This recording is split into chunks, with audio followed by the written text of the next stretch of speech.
Yeah, so just before the break, what we did so far is we're able, number one, to create the grid lines, and then the shape of the structure will dictate how many grid lines in the X, how many grid lines in the Y. Once you have your grid line set up, then you can place some joints, and between the joints you can connect with members, and then at very specific points, which we have some support, we can add those supports to the structure. I think if things are coming together, you can see my structure right now looks like very much like this one here, like the one in my tutorial. So the geometry wise, I guess what's missing right now is we should be able to create some or assign the member, right? Because you can see in this picture here, it tells you that all the columns are 300 by 450. So this column and this column and this column, all of them, they are the same, 300 by 450, and the beams are 300 by 600. Okay, so that's the time right now to start adding those properties or section to your column and to your beam. How? Please watch. So in order for you to assign the column shape or the column properties, here we go. What you have to do is you draw a box around the column, and because those three columns, they have the same section properties, they are made out of the same concrete, and simply they have the same dimension, so we can simply assign the three of them in the same step. So in order for you to multi-select, I think what you have to do is once you select one, you click on shift and simply, I think probably this is like AutoCAD, I don't know, but if you press on shift and keep clicking on shift, you're able to multi-select several elements. Why? Again, because all the three columns, they have the same section and same material, so I can assign them in the same step. Now, once those three columns are selected, then what you have to do is you right click and then go to member attribute, not joint attribute. When we assign support, we go to joint attribute. When we assign member properties, we go to member attributes. Let's do that. Now, guys, this here, it's very intense. There are so many things you can do here. Probably for the scope of our course, I'm gonna limit myself to a couple of location here. Number one, guys, look at this area here. It says change section shape, change section shape. And by default, because it's a brand new project, when you drop this menu, you can see it's none. Nothing is loaded. Nothing is loaded. So what we have to do right now to add those sections to my project is that you'll have to go a little bit up, and then you can see there's an arrow. When you click on this arrow, it opens up like a pop-up menu, and this menu includes variety of options, including standard sections, non-standard section, variable section, built up, and so on. Now, guys, look at this, please. In your steel class, and I'm not sure if Corwin decided to give you some training on SAFI, but the steel, structure steel, it uses a standard section like tubes and HSS and angles and then W sections. So if you wish to make your model or your column wear steel section, then you go to standard section. However, concrete falls under non-standard sections. Okay, so here is what you have to go. You have to go here and click on non-standard sections, and see, you can see here. What you have to do is number one. Right now, the default is circular, and the material is 350W, and it's rolled for fabrication.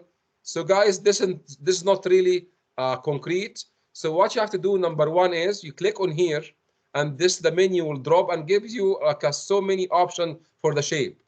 Our shape is rectangular section, and you can see once you change your section shape into rectangular, the graphics on the left side will change, and also the dimensions here will change. Okay, so guys, this is the shape. I can come back here and I can say, you know what? make the width 300 millimeter, and make the depth of my column is 450. Okay. Now, are we done?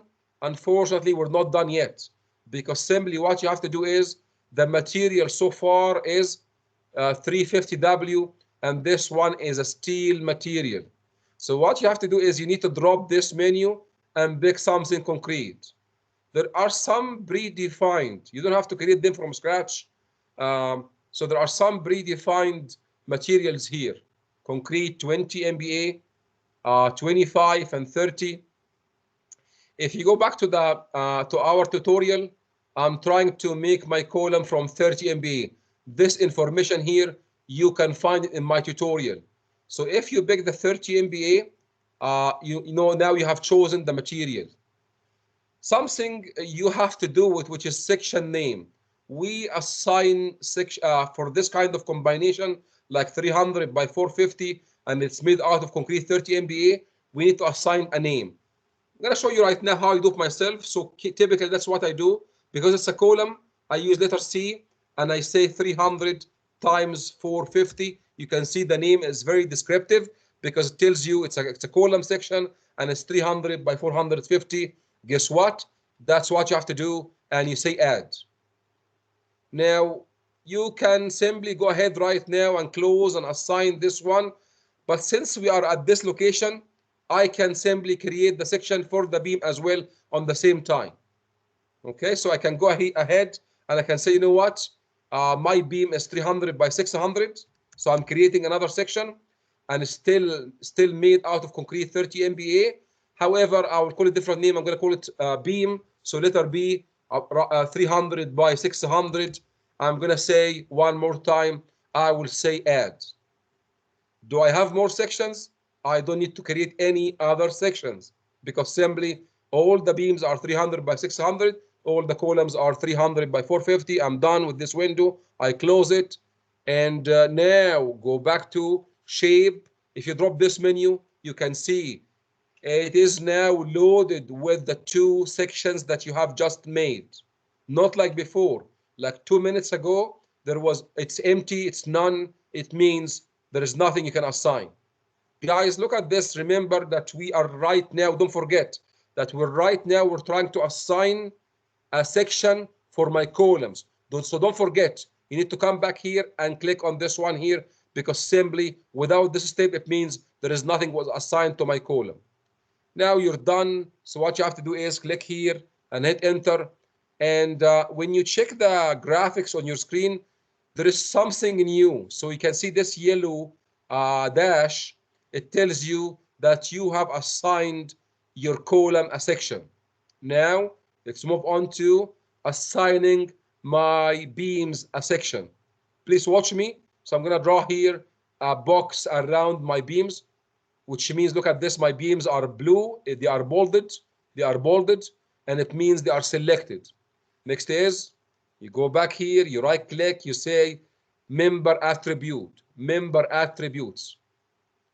We get to the same window one more time. You can see right now there is nothing assigned to this beam. So all you have to do is come here and drop the menu, and then simply pick the B 300 by 600. Okay, you don't have to come back here because you already have imported and created your beam section. Okay, hit OK, and you can see we have a yellow dash here and a yellow dash here, and this means you have assigned some sections for your beam. Okay, so what is the next step? Let me summarize one more time. So grid lines. Number 2, we add nodes. Number 3, we add members. Number 4, we add support. Number 5, we assign section properties to your beams and columns. Okay, I want to say something here, guys. If you forget, and this is a step students, they are always forget, and even engineers, if you forget to assign your members a specific section, you want to say it's steel concrete, you want to say it's 300 by 600, the software will fail to find the solution for you. So it is a must. You must enter the section properties and the material for your structure. Because again, if you remember last year, we cannot find the deflection if we don't know the material and the section properties. Okay, remember the inertia and the modulus of elasticity. Without those information, we cannot find how this will deflect, and so the solution is impossible. Okay, so we have to. It's a must. Guys, again, please, I'm gonna let you guess. I'm gonna let you guess right now what is missing. Okay, I need you to answer me, please. Show your hands, and I will ask you for input. Okay, wait, please. So I have here Hamid. Anybody else who knows what should be? Guess, just guess. What could be the next step? So we have support in place. We have geometry in place. We have member properties in place. What you think is going to be my next step? Okay, I'll take some answers. Hamid, let's see. The footing? Footing. So let me ask you. So what this thing does? Okay, I'm going to select here this thing here. I'm asking you. So if you're asking, we add the footing. So I'm asking you, what does this represent? Those triangles. I didn't see. Did you put the attributes for them or? Actually, I didn't see that. We don't model the footings. We don't model them. We model the columns and we place a hinge here. And this is the job of your footing. So we don't model the support itself. We just restrain the point from movement in X and Y. And whatever we get reactions, whatever reactions we get here, we inverse them and we put them on our footing and we design our footing. Can I answer, sir? I'm going to go by the, show your hands. I'm going to go for everyone. Everyone will have to say something. Okay? Diego. You have to apply the loads. Okay, so Diego's saying loads. Next is Sunny. First of all, we should add the dead loads and then the additional loads like wind loads and the secondary loads. Okay, first thank you, sir. Next is Jelly.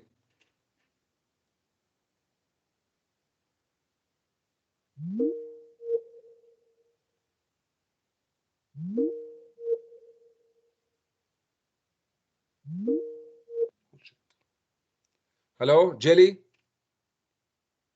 Jelly? Okay, so I'm going to go with Henry. Yeah, no. I'm saying that I would like to apply the loads. That's what I wanted to say. Okay, thank you. Henry? The loads. The loads. Dead and live loads.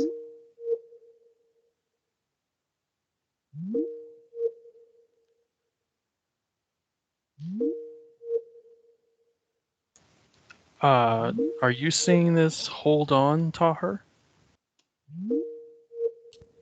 I am too, Mike. Yeah, I see it too. Is this his end or is this one of us? It's with me as well. I think it's on his end. I think it's his end. I think it's his end. He doesn't hear us. Yeah.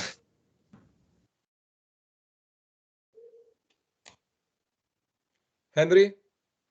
The dead loads and live loads and the wind loads. Tahir, Okay, you're Brody?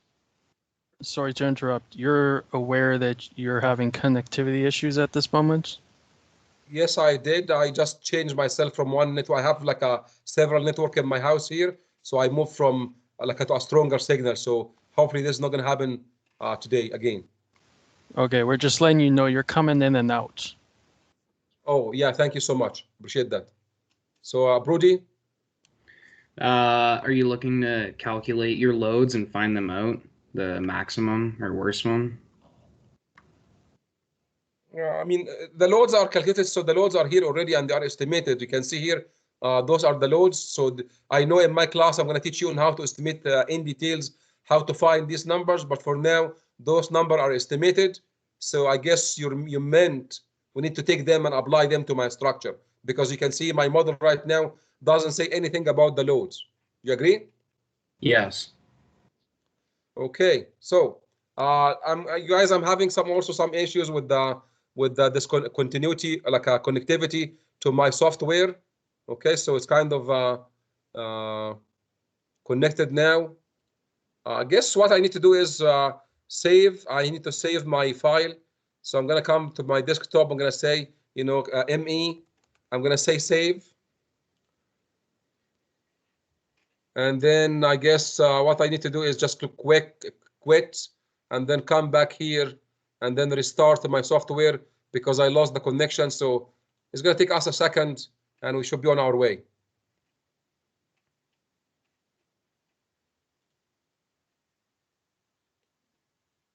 Yes, that's correct. So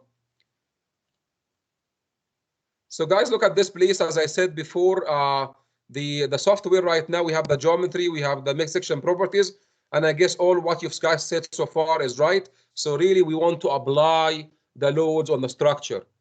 Okay, so when you apply the loads on the structure, there are some kind of steps you have to do. Number one, you go to the menu tables, and then you go down to basic loads. Okay, again, don't have to memorize those steps because you have the tutorial. But in general, I'm trying right now to apply the loads on the structure. Before we apply them, we have to create a load name. Okay.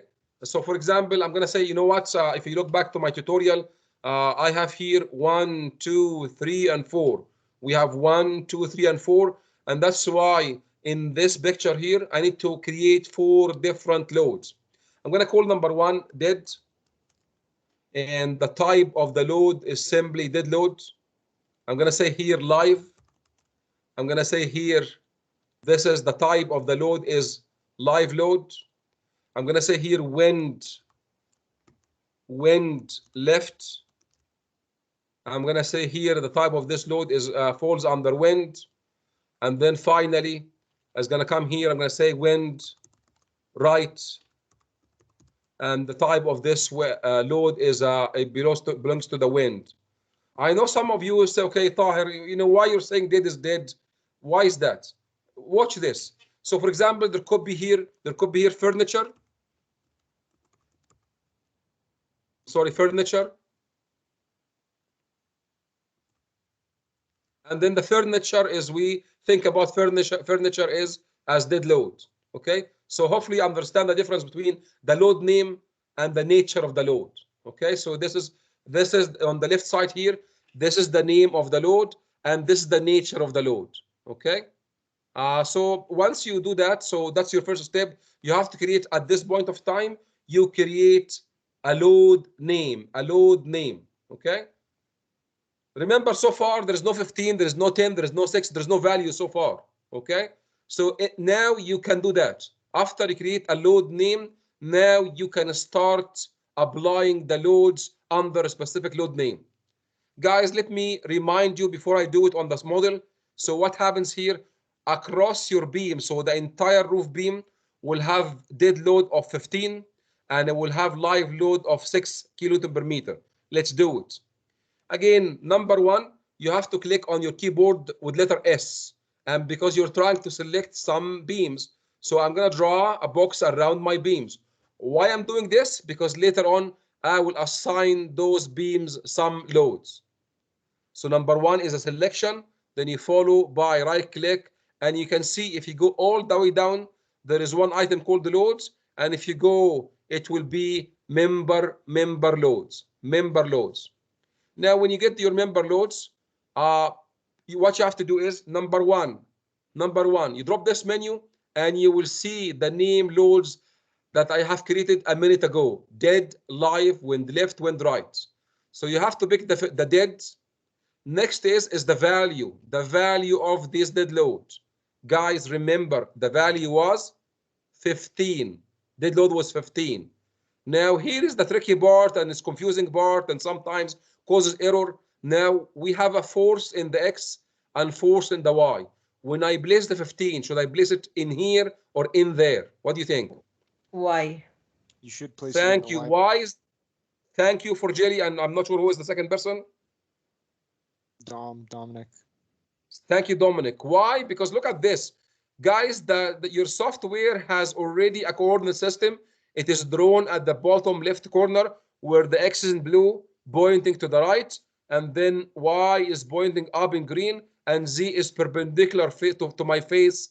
Okay, now which means if my gravity load is acting on the beam, it will be on the Y. Now I'm gonna write here 15. Who agrees if I write 15? Is that right or wrong? It's For right. a mark. For It's a mark. right. For a mark, not free, for a mark, for a good mark. 15.0. Okay, show your hands, please. Okay, show your hands. Go ahead, Muhammad. Yeah, it's going to be negative 15. Thank you. You get 3 marks. Okay. Guys, it's negative 15 because simply this is a gravity load, and the gravity load, dead load is a gravity load, and it goes down, and you can see it's against the Y in green, which means this is 15. This is a very, very common mistake that you guys miss to place the sign of your load. Guys, we're ready. 2 things again I need to remind you. Number 1, don't forget to pick the right kind of load and put the value and make sure the sign is correct. Then what you do next is you hit add. And guys, please watch this. As I said add, there is something has happened on your screen. There is some graphics tell you you have applied a minus 15 kilonewton, and you can see the arrow, which means the arrow is going down.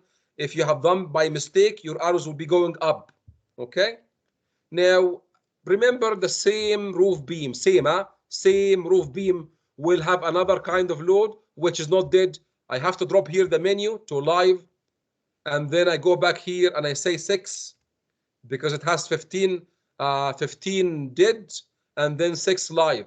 So you can see I go back, I change to live, I change the value to 6, and I say add. Why is that? Because simply it's the same selected beam, So you say add, and you can see here we go. We have another 6 was added. Now, why I am not really adding the wind right now? Here is the answer. The answer is the wind is acting at this joint, not at the beam, which means I have to select the joint before I do the assignment of your load. Watch this, please. So watch this. Right now, I'm assigning the load, the wind blowing to the left. So I'm gonna pick this point here. You can see it's blue. It means the joint is selected. And then you right click, you go to loads, and then guess what? It's not member load anymore. It's a joint load. So let's do joint load. Now you drop this menu. Make sure you choose wind left because the type of this force is a wind left. Now let's go to the tutorial. So the force is 10. So the value is 10. So guys, look at this. You can see there are 2 places, BX and BY. I guess you guys are smart. I have to type in here 10. And remember, if I type 10 positive, it means it's going with the blue. While I'm saying it is going to the left, it means here is minus 10. So this is wind blowing to the left. Now what you have to do is you say add, and you can see once you say add, the number minus 10 is showing on the graphics. And then can I do the other one now? Can I assign the other wind load now? I guess no, because simply the other force is acting here. So I need to pick the other joint on the left side, and I right click and I go load, and I go joint load, and I'm drop this menu, and I say wind right, and I type in here 10. Why 10? Because simply it's blowing to the right, and then it is going to be 10. Add, and here we go. We say close, and look at this. So your 10 is here. Not very clear. If I zoom in, you will see it. So this is your 10 kilonewton kilonewton only. Okay, great. Now, question for 5 marks.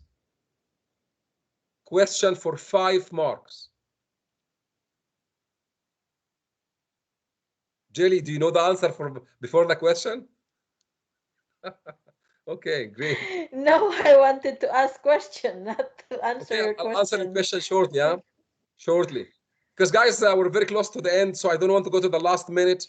I'm going to stop soon, but you know what? Just we can continue on the same model next class. Okay, so I'm gonna ask for your question in 5 minutes. So there will be time for questions. So please put your hand if you have a question. I'm asking you right now. I have a question for you. Now you can see what we have so far is grid lines, joints, member properties, loads. What do you think is our next step? So that's the question. I guess we have Sunny and we have Jelly. So Sunny, go ahead. So now we have to just taste it by like in the software, like our structure is strong enough to be stable in this a given load. Okay, like that's the software will never do that right now, because that's a design. We're not Do we redesigning. have to? It doesn't tell you at all whether your column is strong or your beam is strong. It doesn't tell you. Okay, next is Jelly. Calculate the reactions. Okay, next is Domenico. Domenico. Those were both my answers, but I'm gonna guess some sort of analysis to make sure everything's correct. Okay, let's see next. Thank you so much. Let's say Henry. Making sure you have the right loads or something like that. Checking the analysis maybe. That's not now. You will see later on. I'm going to show you how to check your loads. Let's see the last. So the last is Michael. Do we have to assign material properties and dimensions before we analyze? Sir, we have done this already. Like, all those columns, they are assigned 300 by 450, 30 MB concrete, and the beams with 300 by 600, and they are made out of 30 MB concrete. So this is done already. So just run it. Is that anything that is on our way to find our forces? Let's say Brody is the last. I'm gonna go with Nick and say save your work. For sure. Yeah, here we go. Okay, that's what you think. Save my work. I'm gonna show you guys. Let me show you. I'm gonna show you something. Let's do that. So let's try to find our loads. So I'm gonna say analysis. So I'm right now.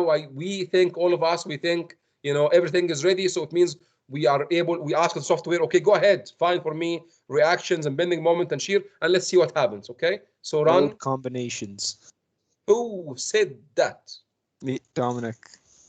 Okay, you got it. How much did I say this was? You said 25%. Oh, no way. I said 5%. 5 marks. You said. I said 5%. 5%. Not that old, okay? It's just 47. Okay, yeah, true. Yeah, you're right. By the way, if you try to run the software, I mean, we can try it right now. It's going to say error because it's missing. Look, at least you need one load combination. At least you need one load combination. So I'm going to show you right now, which is what we will finish today. Or you know what? To be honest, I prefer, because this is a good discussion. So I prefer that this is going to happen next class. So let's go ahead and save my file right now. Save it. Domenico. Yes. Did you get the answer from the tutorial? Yes. Take back the points. But anyway, you're smart. I like smart people. But don't be smart to deceive me. Just be smart in your life, okay? Okay, so guys, I'm gonna save this one for now. Load combination. I'm gonna show you how to do that next class. And again, if you wanna do some training, you already have the tutorial. And just for now, I'm gonna open the floor for questions. Questions?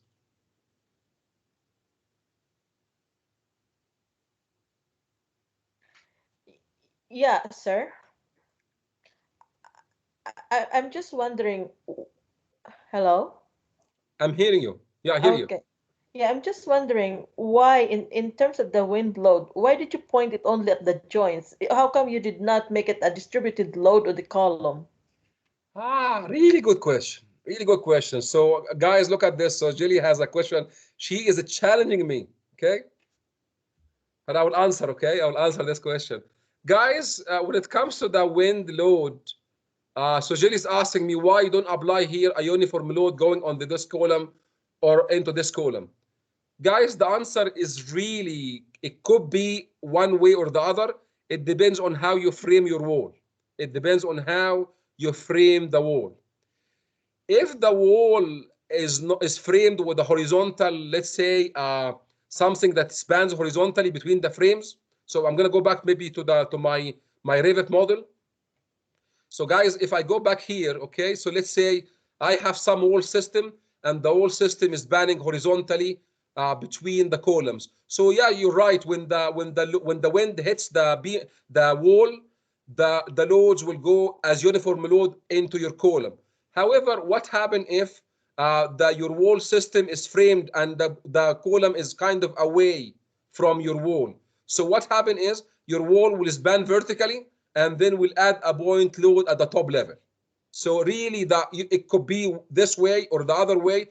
The load can be as a point load on your roof, or it can be uniform load on the column. Really, the answer it has to do with how you frame the wall. There are so many wall systems. For example, if you have a precast, precast wall, they span from the foundation to the roof, and they place a point load on the roof, okay, on the roof level. Sometimes we make like I would say, like, let's say wood joist. They span horizontally, and in this case, the load will come as a uniform load on the column. Does it make sense? Okay. It depends on how you frame the wall. Okay, I don't have a picture to show you exactly what I meant, but I'll try to search for some picture. But you could be right. Sometimes the load is acting uniform load on the column, and sometimes it acts as point load in the middle of the column. If you have something called a girt, no, not a girt, not the right word. Okay, I think a girt, yeah, a girt, yeah, it's called girt. So if you have a kind of a beam going on the across the building, let's say on the middle of your column, then it will hit your column at a point. Sometimes it comes a uniform load, sometimes it comes as a point load on the roof. So all of those are possibilities. It depends on how do you frame your wall, because simply the wind will hit the wall first before it hits the column, and where the wall will put the load, that's the question. Okay, hopefully this is a good answer for you. Next is, okay, thank you, no problem, Domenico, anytime. Guys, any question? I like it, go ahead. Okay, so if no question, guys, please, you already have the tutorial. I will publish my assignment before the weekend, and I think by now you should be able to finish 100% of the assignment. Probably the only thing is missing will be a little bit of SAFI, and this is going to happen on Monday. So again, if you want to wait for me, good for you. But if you don't want to wait, you will see the tutorial will be more than sufficient. Something also, if you want to do me a favor, read the tutorial. And if you think that there is a way to improve it, or if something is not very clear, just communicate with me. I will be more than happy to change it. Thank you.